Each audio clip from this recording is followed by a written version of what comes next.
This is the history of Israel and Palestine. Through the centuries, the land we now call Israel and Palestine changed hands many times as different groups of people battled for control of the area. Over time, the establishment of the Jewish, Christian, and Muslim religions made the land, especially the city of Jerusalem, a uniquely holy place. For about 1,000 years in the Middle Ages, the Arabs almost always held control of the area and actually lived relatively peacefully with the Jews. In fact, it was the Christians, during their brief rule, who massacred and persecuted both the Jews and Muslims. At the turn of the 20th century, around 1900, the idea of statehood had firmly taken root around the world, and so, naturally, many Jews wanted a country of their own. But in the 2,000 years since the founding of Judaism, most Jews had left the Promised Land and spread throughout the world. But with the goal of creating their own country now achievable, large numbers of Jews started to come back and settle in Palestine. World War I brought the defeat of the Ottoman Empire at the hands of the British, French, and Russians, giving them control of the Middle East. They divided it up, and the British were given a mandate over Palestine. With the more sympathetic British now in control, these Jewish Zionists, as they were called, seized the opportunity to accelerate their plan for statehood. But creating a state for the Jews wasn't really the goal of the British, who just wanted to create a government in Palestine where power could be shared peacefully by the different groups living there. And then there were the Arabs, who didn't trust the British or the Jews because many of the Arab leaders thought the British would favor the Jews. So the Arabs refused to form any government that included Jewish participation. But before long, this stubbornness grew into frustration at not being represented, so some within the Arab community turned to violence and carried out bombing attacks against Jewish settlers and started to destroy the crops the settlers were growing on their farms. About a decade later, World War II broke out, and millions of Jews were killed by the Nazis in the Holocaust. After the American, British, and Allied forces defeated the Germans, hundreds of thousands of Jews came to Palestine, and the UN General Assembly passed a fateful plan to divide up Palestine into independent Arab and Jewish states, with the all-important city of Jerusalem placed under international control. But the 5 members of the Arab League didn't want the Jews to control any part of the land, so they all voted against the plan. In May 1948, after much planning and covert arms acquisition, the Jewish leadership went ahead and declared the establishment of the State of Israel, and quickly convinced the US government, the Soviet Union, and many other countries to officially recognize it. As expected by the Israelis, the Arab countries invaded Palestine immediately, but the Israelis were ready and were more disciplined, better trained, and well armed, and were too strong for their Arab enemies. When the dust settled, after 10 months of fighting and peace agreements were signed, Israel not only kept the whole area under the original UN plan, it controlled almost 60% of the land that had been planned for the Arab state. More than 700,000 Palestinian Arabs had also fled the fighting or were kicked out of their homes, and about the same amount of Jews migrated into Israel from Arab lands. So you had about 1.5 million people basically switching places, making the population of Israel much more Jewish. A generation later, in 1967, tensions were again reaching a boiling point. There had been some deadly cross-border attacks from both the Israelis and the Arabs, so Israel decided to launch a surprise invasion, and in 6 days won control of the Gaza Strip and Sinai Peninsula from Egypt, took the West Bank and East Jerusalem away from Jordan, and kicked Syria out of the Golan Heights. Fewer than 1,000 Israeli troops were killed in the short war, but over 20,000 Arab soldiers died, went missing, or were captured. And just like in the 1948 war, hundreds of thousands more Palestinian Arabs left. Since then, Israel's really built up its security capabilities and constructed many settlements in these newly occupied territories, even though the UN and the International Court of Justice declared the settlements illegal under international law.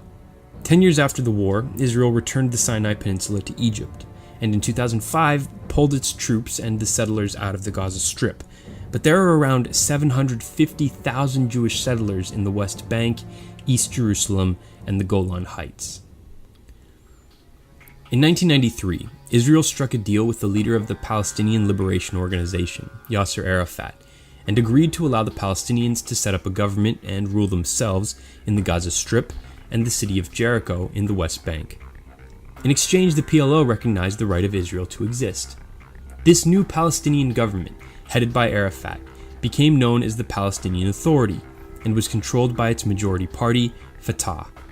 But not all Palestinians, especially people in the Gaza Strip, liked Arafat's more moderate approach, and so a split took place, leading to the rise of the more extremist Islamic party, Hamas, whose leaders refused to negotiate with Israel or recognize its right to exist. In 2006, Hamas won the Palestinian parliamentary election, but Fatah refused to be a minority party, and a violent power struggle between Hamas and Fatah played out in the streets of Gaza. After more than 100 people died in the fighting, Hamas controlled the area. So Arafat's successor, Palestinian Authority President Mahmoud Abbas, essentially cut the Gaza Strip loose from the Palestinian Authority and set up an emergency, Fatah-controlled government in the West Bank. So today, there are two fairly different Palestines.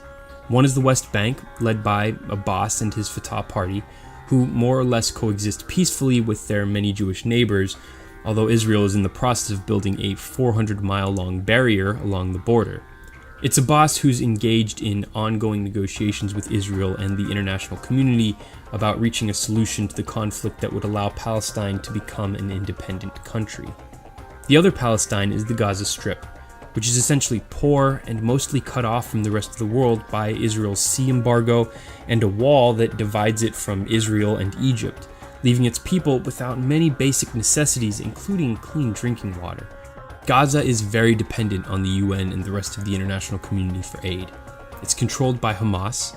Khaled Mashal is the chairman of Hamas and has led the party since the 2004 assassination of the Hamas leader al-Rantisi. Mashal, though, lives in Qatar. In 1997, Israel tried, but failed, to assassinate him in retaliation for the bombing of a market in Jerusalem that Hamas claimed responsibility for.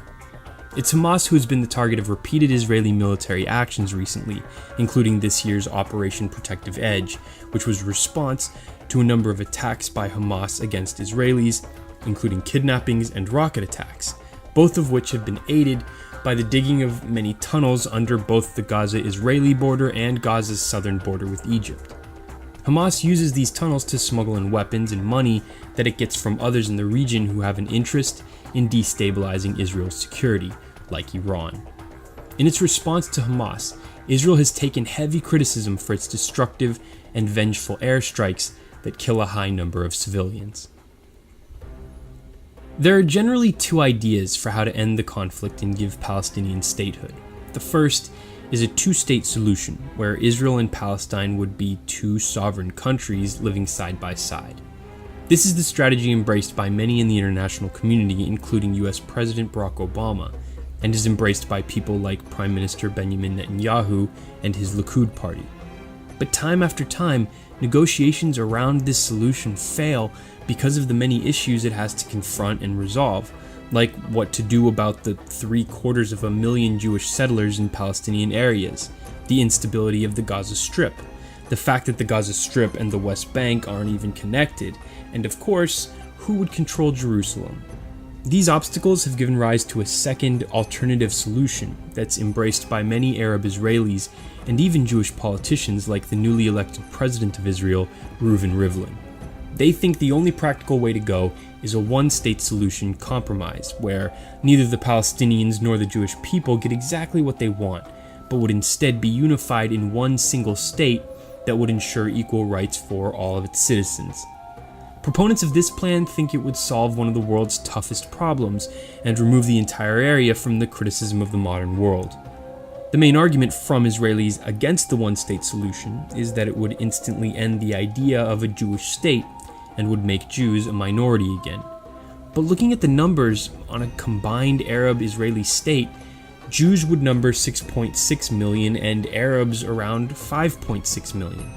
Of course, that's before the issue of people migrating back to this unified country is settled.